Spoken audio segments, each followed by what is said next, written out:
모두의 건강을 생각하는 쿠키 건강 뉴스 시작하겠습니다. 첫 소식입니다. 식품의약품안전처는 일명 네블라이저로 불리는 초음파 흡입기를 판매하는 사이트 1,800여 건을 점검해 부당 광고 150건을 적발했다고 밝혔습니다. 초음파 흡입기는 액체 상태 의약품을 기체로 바꿔 폐에 투여하는 것을 목적으로 허가된 의료기기인데요. 이번 점검을 통해 효능이 검증 안 된 해외 구매 대행, 직접 구매 제품 광고 103건이 적발됐습니다. 또 의료기기 허가 사항이 아닌 비염, 천식 등 질병 치료에 효능이 있는 것처럼 광고한 사례도 47건 확인됐습니다. 식약처는 의약품 첨가 없이 초음파에 의한 수분만 흡입할 경우 치료 효과를 얻을 수 없으며 구매할 때는 의료기기 해당 여부를 살펴야 한다고 설명했습니다. 뇌경색 치료법 가운데 동맥으로 관을 삽입해 막힌 혈관을 찾는 동맥 내 혈관 재개통 시술이 있는데요. 이 시술은 증상이 나타난 지 열흘이 지난 뒤에도 치료 효과를 얻을 수 있는 것으로 확인됐습니다. 분당 서울대병원 신경과 연구팀이 뇌졸중 증상이 발생한 뒤 16시간에서 최대 열흘이 경과한 후 병원을 찾은 뇌경색 환자 150명을 동맥 내 혈관 재개통 시술을 받은 그룹과 약물 치료를 받은 그룹으로 나눠 신체 기능장애 정도를 평가했는데요. 연구 결과 증상 또는 장애가 없거나 도움 없이 걸을 수 있는, 즉 예후가 좋게 나타난 비율이 혈관 재개통 치료 그룹에서 54%, 약물 치료 그룹에서는 33.3%를 보였습니다. 혈관 재개통 치료를 모든 환자에게 적용할 수는 없지만 증상 발생 후 많은 시간이 경과했더라도 죽지 않은 뇌 조직이 남아 있을 수 있고 적시에 혈전을 제거하면 환자가 겪을 장애와 고통을 줄일 수 있다고 전했습니다. 당뇨, 이상 지질혈증 같은 대사 질환의 영향을 받아 생기는 비알코올성 지방간. 연구 결과 임신부가 비알코올성 지방간을 가졌다면 고혈압 발생 위험이 더 높아지는 것으로 조사됐습니다. 서울대병원과 서울시 보라매병원, 인천 서울여성병원 공동연구팀이 임신부 800여 명에 대한 자료 분석을 진행했는데요. 임신 10주에서 14주에 비알코올성 지방간을 진단받은 여성은 임신 20주 이후에 임신 관련 고혈압 발생 위험이 높게 나타났습니다. 지방간 1등급의 경우 고혈압 위험도는 2.9%로 상승했고 2등급, 3등급 환자는 각각 11.5%, 22.2%로 높아졌습니다. 연구팀은 초기에 비알코올성 지방간이 발견될 경우 고위험 임신으로 간주해 보다 면밀한 산전 진찰이 이루어져야 한다고 강조했습니다. 초음파나 혈액 검사 결과 같은 데이터를 활용해 전립선암 발병 위험을 예측할 수 있는 인공지능 모델이 개발됐습니다. 서울대병원이 운영하는 서울시 보라매병원 비뇨의학과와 서울대병원 입원의학센터 연구팀은 조직검사를 받은 2,800여 명의 나이와 전립선 용적률, 초음파 및 혈액검사 결과를 활용해 인공지능 알고리즘을 개발했다고 전했습니다. 연구팀은 인공지능 모델에 900여 명의 데이터를 무작위로 대입해 진단의 효과성을 분석한 결과 전체 전립선암 예측률이 약 87%였고 발병 위험이 크다고 판단되는 전립선암 예측률은 95%에 달했다고 설명했습니다. 연구팀은 실제 임상 적용 시 명확하게 진단할 수 있을 것으로 기대한다고 덧붙였습니다. 조혈모 세포 이식을 받은 뒤 난소의 기능이 떨어지는 등 합병증을 겪는 여성은 호르몬 치료를 병행해야 뼈 건강을 지킬 수 있는 것으로 나타났습니다. 가톨릭대 서울성모병원 내분비내과 연구팀이 조혈모 세포 이식을 받은 뒤 난소 기능 저하가 관찰된 40세 이하 환자 200여 명을 호르몬 치료를 받은 그룹과 받지 않는 그룹으로 나눠 골밀도를 측정했습니다. 그 결과 호르몬 치료 그룹의 골밀도가 상대적으로 크게 증가했는데요.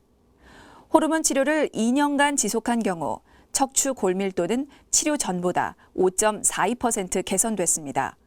연구팀은 이식 후 발생하는 조기 난소 부전, 또 이로 인한 골밀도 감소는 골다공증 발병은 물론 골절 위험을 높이는 만큼 호르몬 치료를 포함한 관리가 필요하다고 전했습니다.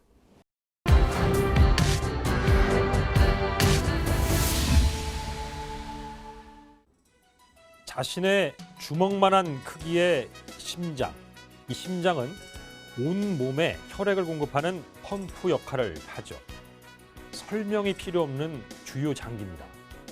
이 심장 안에는 스스로 전기적 신호를 만들고 또 전달하는 체계가 있습니다.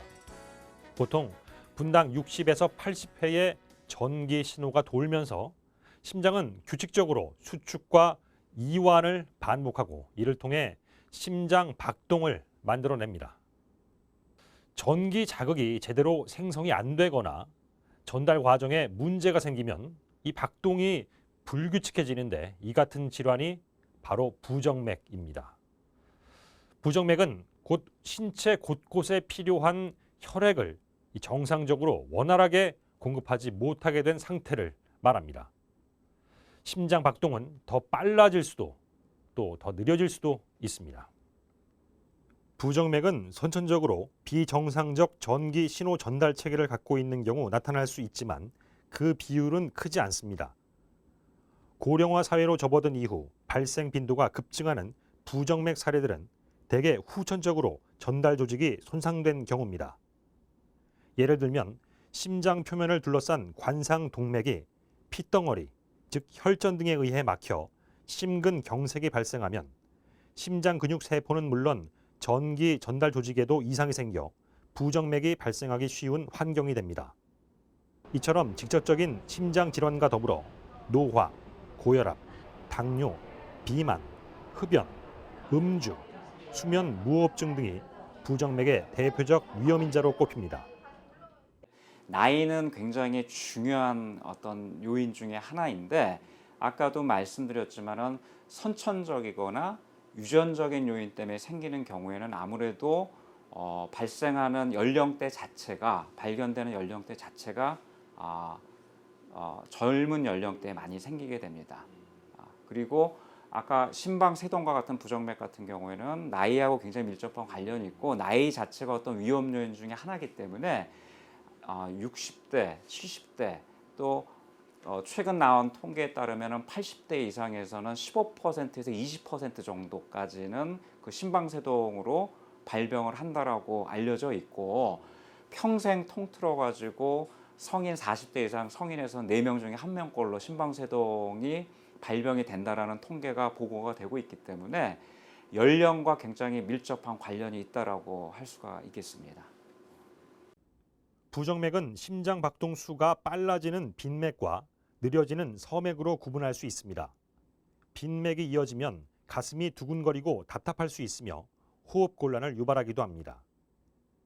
서맥으로 인한 증상은 기운이 없고 어지럼증이 심해질 수 있다는 겁니다. 맥이 이제 느리게 되는 서맥의 경우에는 어지러움증이나 또 호흡곤란, 또 심한 경우에는 전기가 나가는 것 같은 그런 것처럼 정신을 잃게 되는 실신으로 저희 환자분들이 내원을 하시게 되기도 하고요.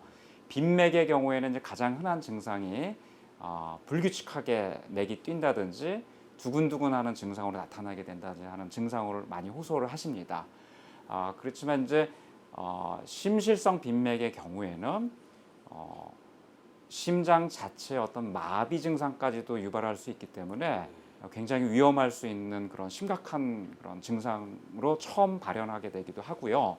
심방세동의 경우에는 부정맥으로 인하지만 그걸로 인한 뇌경색 같은 합병증으로 이제 발현이 되는 경우도 있기 때문에 부정맥으로 인한 증상은 무증상부터 일반적인 증상뿐만 아니라 아주 심각한 증상까지 다양하다고 할 수가 있겠습니다. 부정맥 증상은 지속적으로 나타나질 않습니다. 갑자기 발생했다가 또 사라지는 탓에 모르고 넘기거나 방치하는 사례가 적지 않다고 합니다. 증상이 사라진 뒤에 받는 검사는 의미가 없습니다. 이미 심장 박동은 정상 수치를 되찾은 뒤이기 때문에 이 병의 정도를 제대로 확인할 길이 없습니다. 증상이 나타났을 때 그 양상을 정확하게 파악하는 게 관건입니다.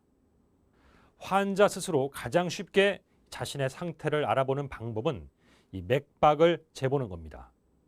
한쪽 손목에 다른 쪽 손의 엄지나 검지를 대보면 이 맥박이 잡히는데 분당 맥박 수를 세보는 거죠. 맥박이 뛰는 간격이 불규칙하면 심장에 이상이 생긴 겁니다.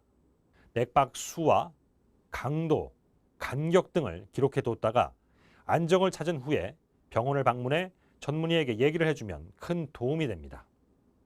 부정맥 진단에서 가장 중요한 검사는 심장 내 전기 신호 활동을 영상으로 살펴보는 심전도 검사입니다. 다만 일시적으로 나타나는 부정맥은 심전도 검사로도 밝혀내는 데 한계가 있습니다. 이땐 심장의 구조적 문제를 확인하는 초음파 검사나 신체 활동을 할 때 심장과 혈압이 어떻게 반응하는지 측정하는 운동 부하 검사 등을 병행할 수 있습니다. 치료 과정에서는 부정맥 재발을 방지하기 위해 항부정맥제를 투여하거나 부정맥 발생 부위를 없애는 절제술 등이 시행될 수 있습니다. 섬액의 정도가 심해서 어떤 증상을 일으킬 정도라고 판단이 되고 이게 회복이 어렵다고 판단이 될 경우에는 인공심장 박동기로 삽입을 해가지고 적극적인 치료를 받으셔야 될 거고요. 빈맥의 경우에는 경우에 따라서는 생활요법만으로도 조절이 가능한 경우도 물론 있지만 기회수축이나 기회박동 같은 경우에는 그렇지만은 대부분의 빠른 빈맥의 경우에는 약물 치료 또 약물로 조절이 안 되거나 약을 써도 계속 유발이 되는 경우에는 전극도자 절제술 같은 시술을 해서 완치를 목표로 하는 방법도 있습니다. 부정맥은 뇌졸중이나 심정지 같은 치명적 합병증을 일으킬 수 있습니다. 적극적인 치료 그리고 관리가 필요한 질환인데요. 방치할 경우 뇌졸중 위험은 10배까지 높아질 수 있습니다. 또 심장 기능이 약해지는 심부전이 악화될 수 있어 주의가 필요합니다. 예를 들어 일본을 비교를 하면은 인구수 대비로는 일본이 우리나라의 한 3배 정도 되는 걸로 알고 있습니다. 대략적으로. 인공박동기를 넣는 비율은 10배입니다. 그 얘기는 우리나라 환자들 분들께서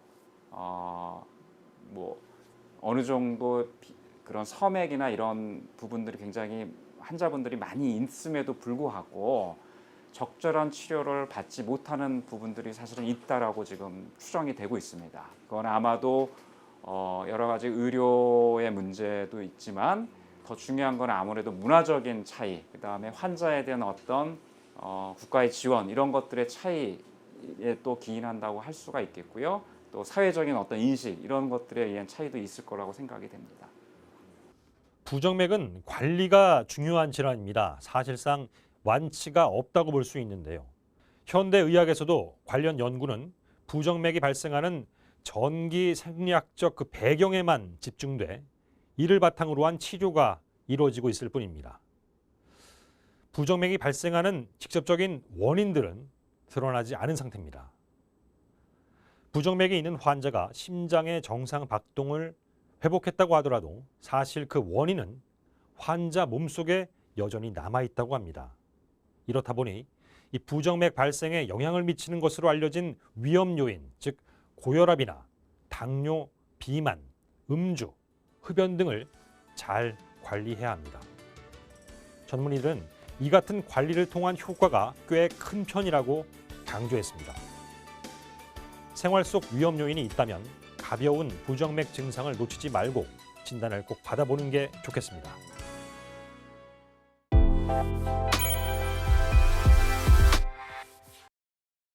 알코올 중독에 대한 낮은 인식이 젊은 층의 정신 건강을 위협하고 있다고 합니다. 젊었을 때부터 알코올 중독이 시작되지만 자각하지 못하다가 치료 시기가 늦어지는 경우가 많다는데요. 관련해서 오늘 살펴보겠습니다. 알코올 중독. 과도한 음주로 정신적, 신체적, 사회적 기능에 장애가 오는 것을 말하죠. 정식 명칭은 알코올 사용 장애입니다. 국민건강보험공단이 건강보험 빅데이터를 활용해 2014년부터 2018년까지 알코올 사용 장애 환자를 분석한 결과 2018년 기준으로 남성 환자는 57,692명, 여성 환자는 17,010명으로 집계됐습니다. 진료를 받은 20대, 30대 환자는 2018년 기준 각각 6,607명, 9,201명입니다. 또 19세 이하 미성년자도 있었는데요. 2014년 1,582명에서 매년 꾸준히 증가해 2018년 2,011명으로 집계됐습니다. 이렇게 환자 수로만 보면 40, 50대가 가장 많았지만 이건 환자들이 비교적 늦은 시기에 이르러서야 병원을 찾기 때문인데요. 국민건강보험 일산병원 정신건강의학과 이덕종 교수는 알코올 사용장애로 진료를 받는 연령이 50대, 60대에서 많은 가장 큰 이유는 과다한 알코올 사용으로 인한 여러 어려움들이 겉으로 드러나고 또 환자의 건강 및 사회적 문제가 심각하게 발현되는 연령대가 50대 그리고 60대이기 때문이라면서 알코올의 너그러운 문화와 인식 그리고 정신건강의학과 진료에 대한 부정적 인식 역시 알코올 사용장애 환자들이 병원을 늦게 찾는 이유라고 설명했습니다. 자, 그리고 고대 안산병원 정신건강의학과 신철민 교수도 대개 젊은 나이에 장애가 시작되지만 금주 치료는 간 경화 등 신체적 증상이 나타나는 40대 그리고 50대에 하는 경우가 많다며 젊은 환자가 치료를 받을 땐 음주운전 등 문제 음주가 지속돼 주변 권유 혹은 치료 명령으로 하는 경우가 많다고 말했는데요. 숙취에 시달리면서도 음주량을 조절하지 못하거나 술을 마신 다음 날 해장술을 마시거나 또 스트레스에 대한 해소법으로 술을 찾는다면 알코올 사용 장애로 이어질 가능성이 큽니다. 알코올은 통제력과 판단력을 조절하는 뇌의 영역인 전두엽의 기능을 약화시키기 때문인데 알코올 중독이 진행될수록 알코올 사용에 대한 통제력 발휘는 더욱 어려워지고요.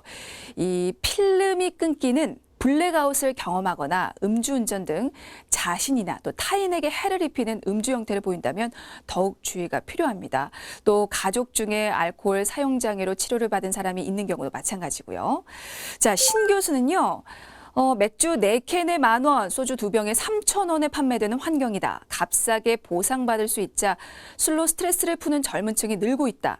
또 젊은 층에서는 과음 후 술을 마시지 않겠다고 다짐하면서도 술자리에 나가 과음하는 행위를 반복하는 경우도 많은데 나중에는 문제 음주로 이어지게 된다며 경각심을 가지지 않으면 어느 순간 대인관계나 직업 등 사회적으로 문제가 발생해 병원 진료를 받아야 하는 상황이 생기게 된다고 강조했습니다. 자, 더불어서 어릴 때 음주에 노출된 이들은 특히 주의해야 한다. 전두엽의 기능 발달이 10대 그리고 20대 초반까지 진행되기 때문이라면서 조절 능력이 떨어지면 담배나 도박, 마약 등 다른 물질 중독에도 쉽게 노출된다고 말했는데요.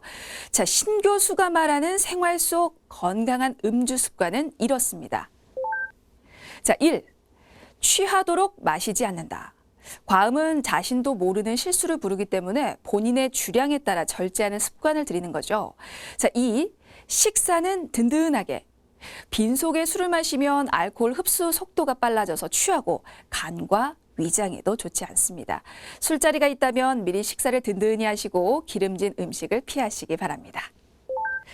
자, 3. 중간중간 물 마시기. 물은 체내 알코올 농도를 낮추고 흡수율을 떨어뜨리며 활발한 이뇨작용으로 알코올을 체내에서 배출시키는 데 도움이 되기 때문이라고 하네요. 자, 4. 가족 혹은 친구와 함께. 가끔 마시는 혼술은 생활에 활력이 되지만 매일 혼자 마시면 술 양을 조절하지 못하게 됩니다. 그런데 가족, 친구와 함께 술자리를 가지면서 대화를 나누면 스트레스 해소와 관계 개선에도 도움이 된다고 하니까요. 기억해 두시기 바라겠습니다. 이상 건강톡톡이었습니다.